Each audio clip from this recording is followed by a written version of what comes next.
Dans le cœur rouillé d'une aciérie abandonnée, un forgeron d'épée se retrouve piégé, un artisan du passé enfermé dans un tombeau industriel.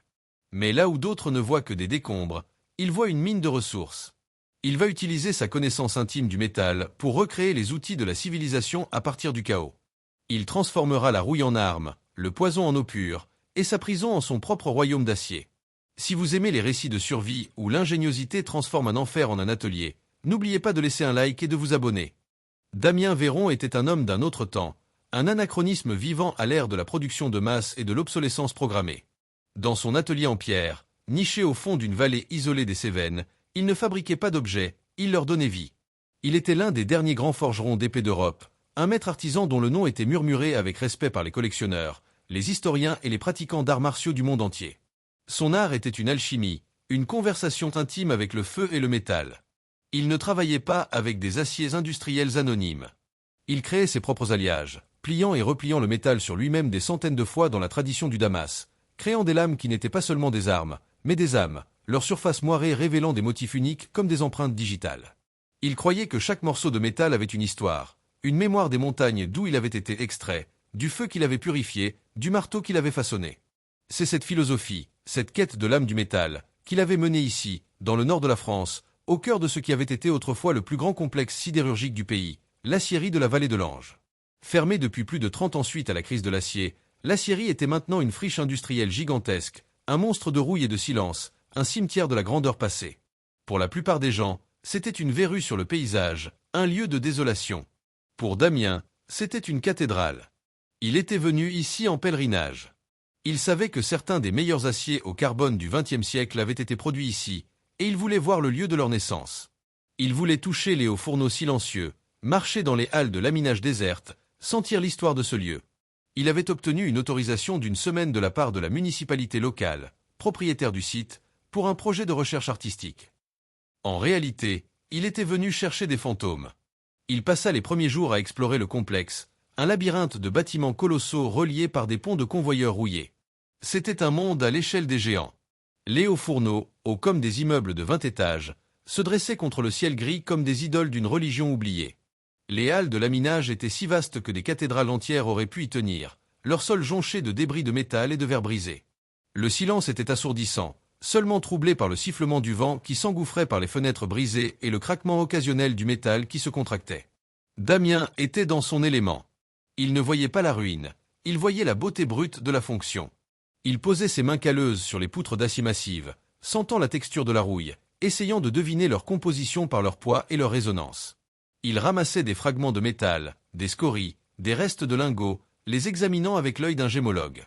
C'était une archéologie industrielle, une quête des origines de sa propre passion. Il était fasciné par l'échelle de la destruction et de l'abandon. La nature reprenait lentement ses droits, des bouleaux poussant à travers le sol en béton, des lianes de lierre grimpant le long des murs d'acier. C'était une leçon d'humilité, un rappel que même les plus grandes créations de l'homme finissent par retourner à la poussière.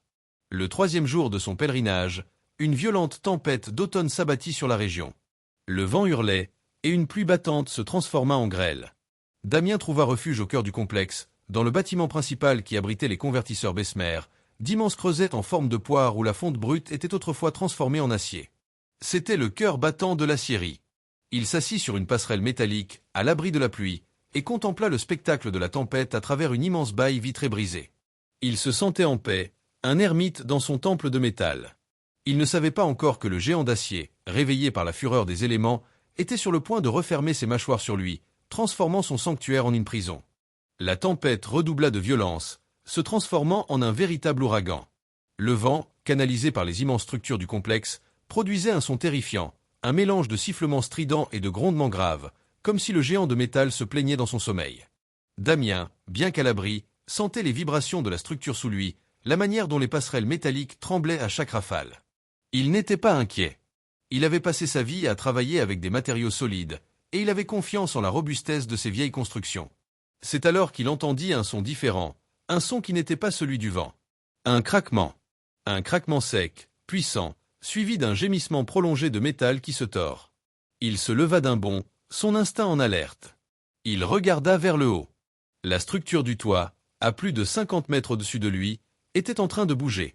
Une des fermes principales, Ces immenses treillis d'acier qui soutenaient la toiture avaient cédé sous la pression d'une rafale particulièrement violente.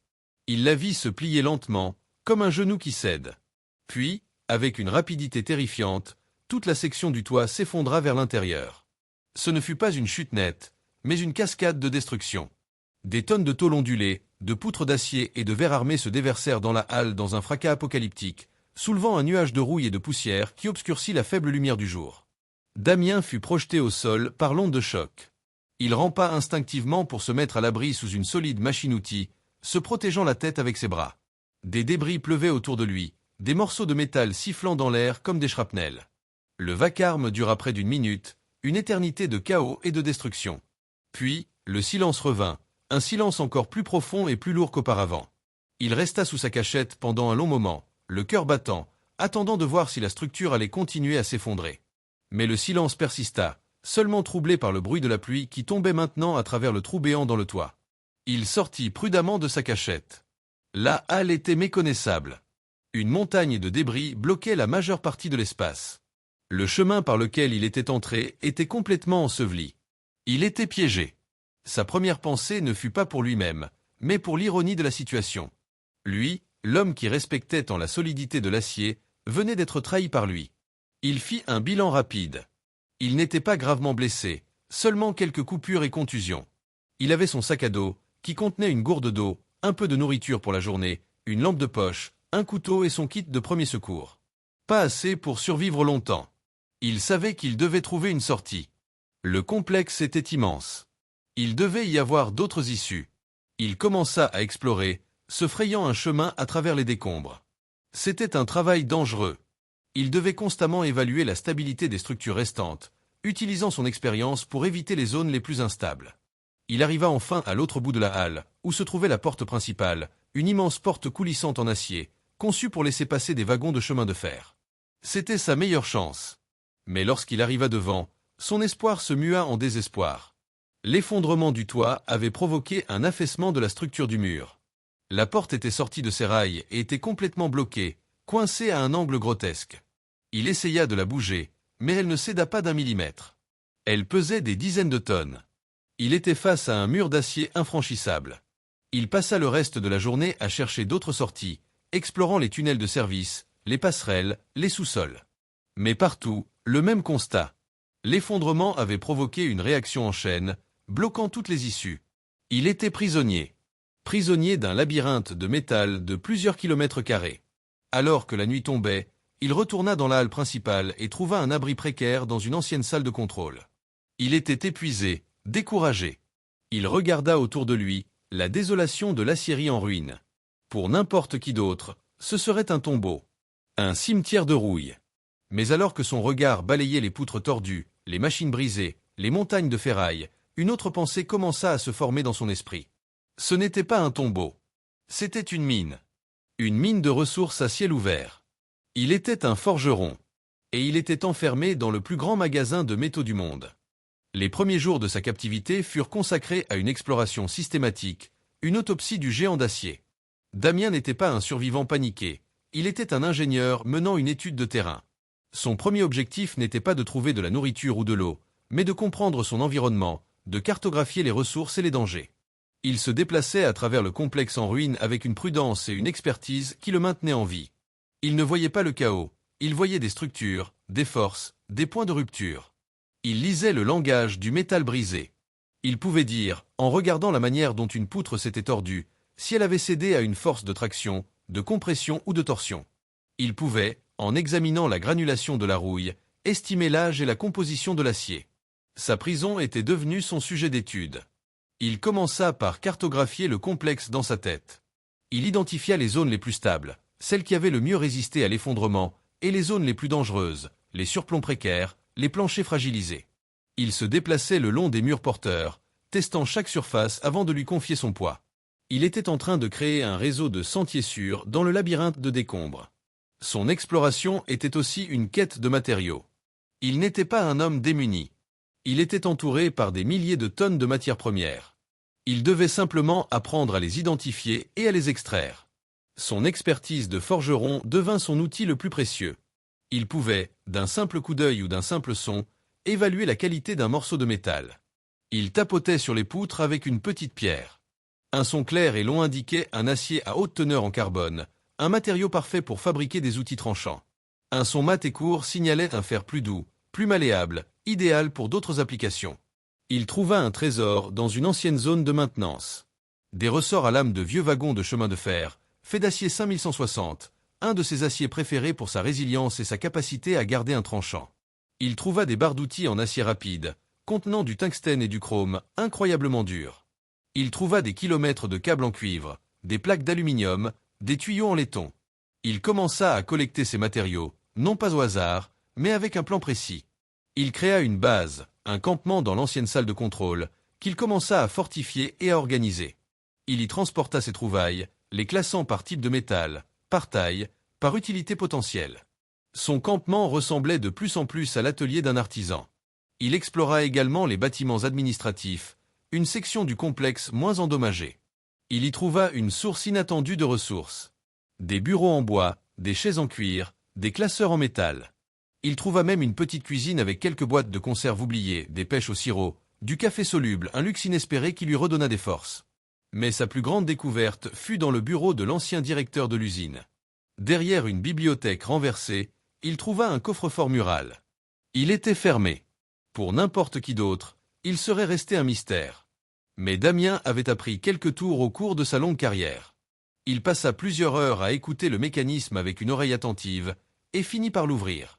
À l'intérieur, il ne trouva pas d'argent, mais quelque chose de bien plus précieux. Une collection de vieux manuels techniques sur le fonctionnement de l'aciérie, des plans détaillés des systèmes de ventilation, des circuits d'eau et de gaz. Il avait maintenant la carte de l'anatomie du géant. Il passa des jours à étudier ces documents, son esprit absorbant chaque détail. Il apprit l'emplacement des anciennes réserves de charbon et de coke, des citernes d'eau industrielles, des conduits de gaz qui, bien que coupés, contenaient peut-être encore des résidus inflammables. Il n'était plus seulement un explorateur. Il était devenu le maître des lieux, le seul homme vivant qui comprenait le fonctionnement de cette immense machine morte.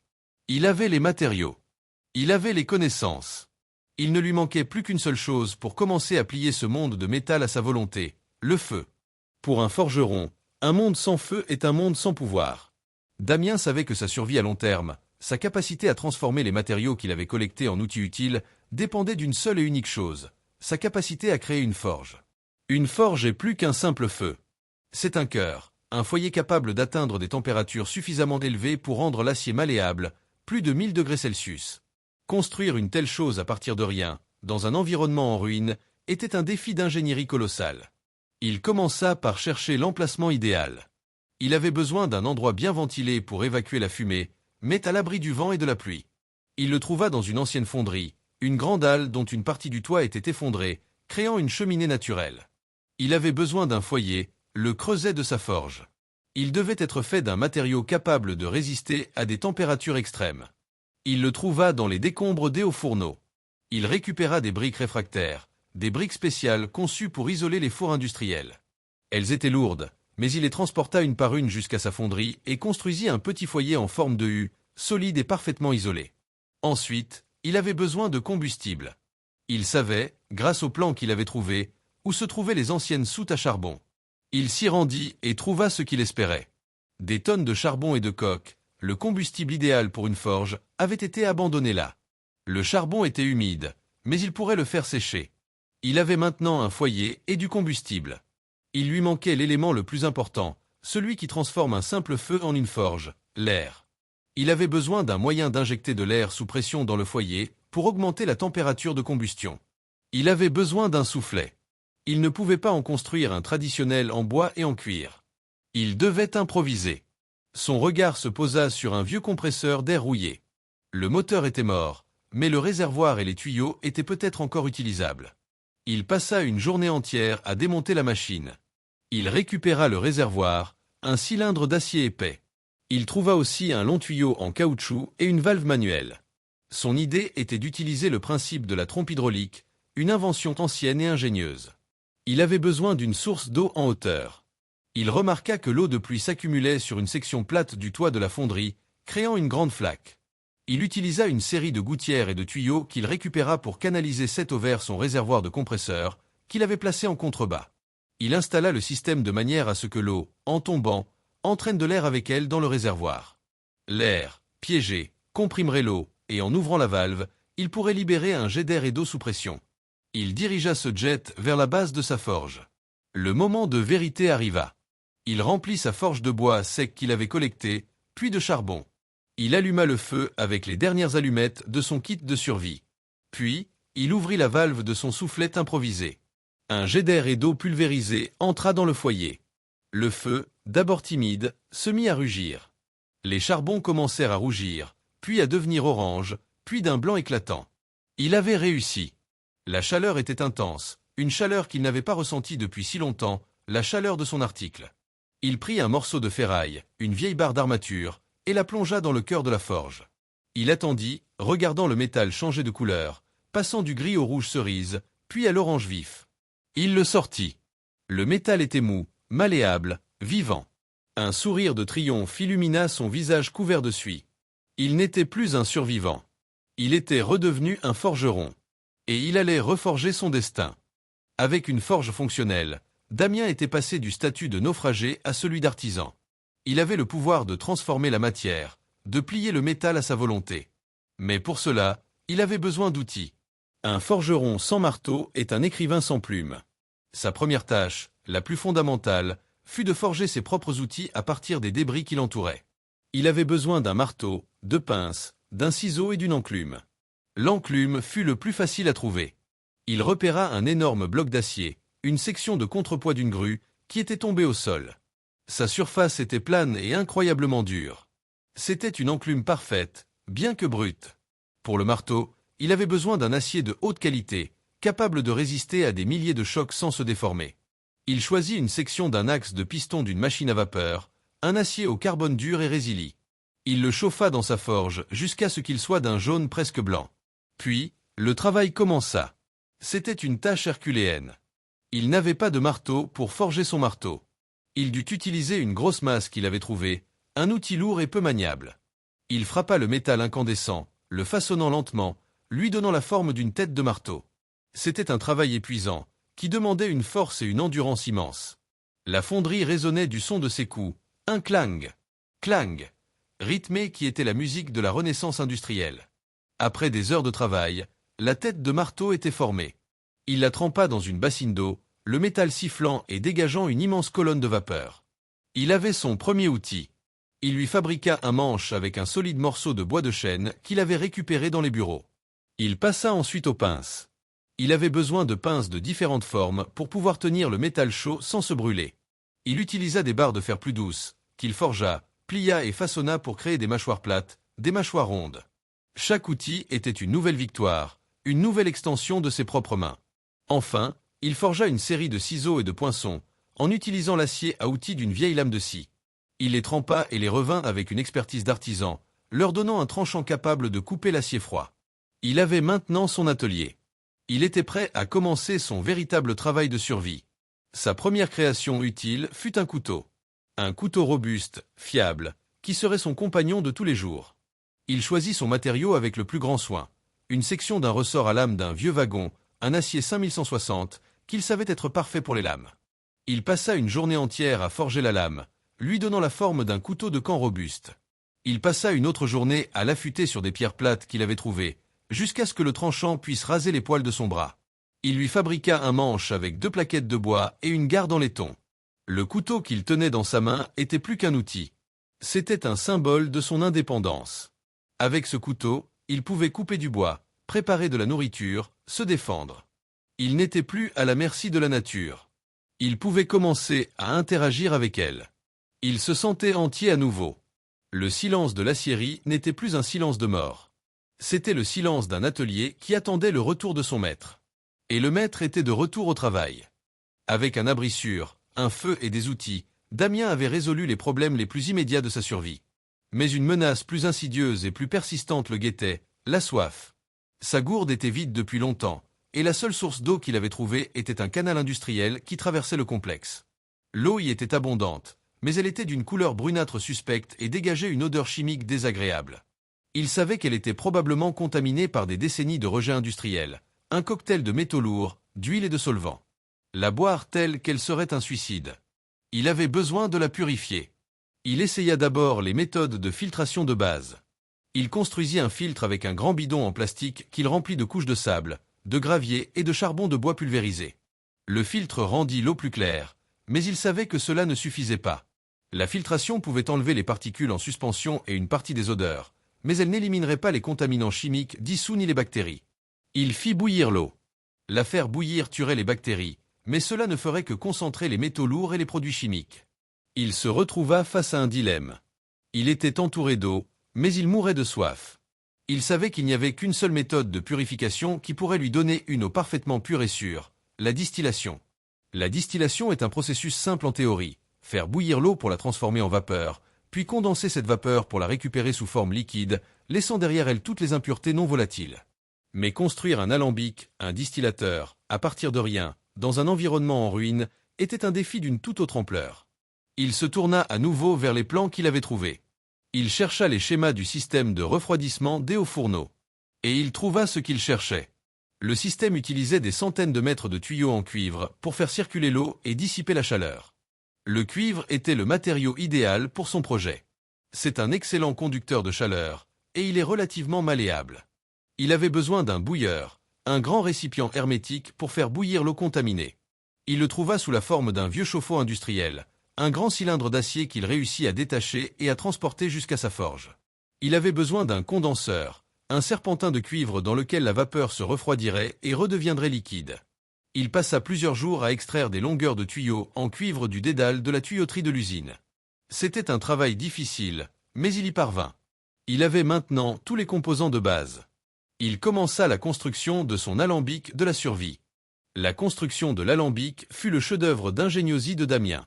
Ce fut un projet qui mit à l'épreuve toutes ses compétences d'artisan, de forgeron et de mécanicien. Il commença par le bouilleur. Il nettoya l'intérieur du vieux chauffe-eau, puis il forgea un couvercle hermétique en acier, avec 2 ouvertures, une pour remplir le bouilleur d'eau contaminée et une autre pour laisser sortir la vapeur. Assurer l'étanchéité du couvercle était crucial pour que le système soit efficace. Il utilisa une technique de rivetage à chaud, créant un joint presque parfait. Le condenseur fut la partie la plus délicate. Il devait transformer les tuyaux de cuivre droit qu'il avait récupérés en un long serpentin. Il chauffa les tuyaux dans sa forge pour les rendre malléables, puis, avec une patience infinie, il les enroula autour d'un gros cylindre de métal, créant une spirale parfaite.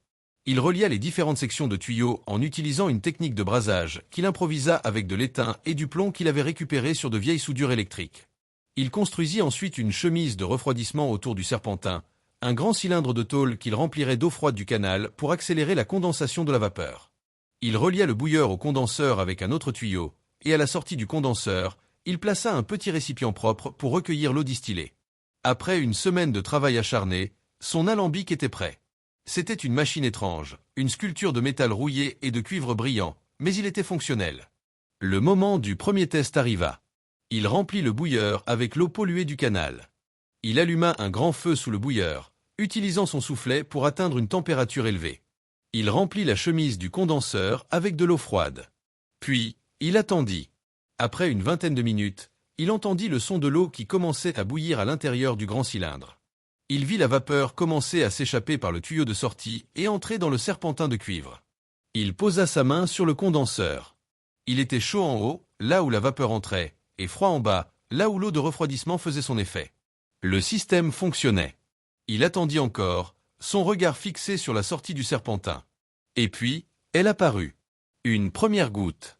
Une goutte d'eau claire, pure, qui tomba dans son récipient avec un léger ploc. Puis une deuxième. Puis une troisième. Un flot lent mais régulier d'eau distillée. Il laissa le récipient se remplir. Puis, il le prit avec des mains presque tremblantes. L'eau était encore tiède. Il la sentit. Elle n'avait aucune odeur. Il la goûta. C'était l'eau la plus pure, la plus neutre qu'il ait jamais bue. C'était le goût de la vie. Il avait réussi. Il avait transformé l'eau empoisonnée en une source de vie. Il avait vaincu la soif. Il avait vaincu le désert de métal. Avec une source d'eau potable assurée, la survie de Damien entra dans une nouvelle ère de stabilité. Il n'était plus un simple naufragé luttant pour le lendemain. Il était devenu le maître de son domaine, le roi de la cité d'acier. Il organisa sa vie avec la même précision qu'il mettait dans la fabrication d'une épée. Le matin était consacré à la maintenance de ses systèmes, vérifier la forge, faire fonctionner l'alambic, entretenir ses outils.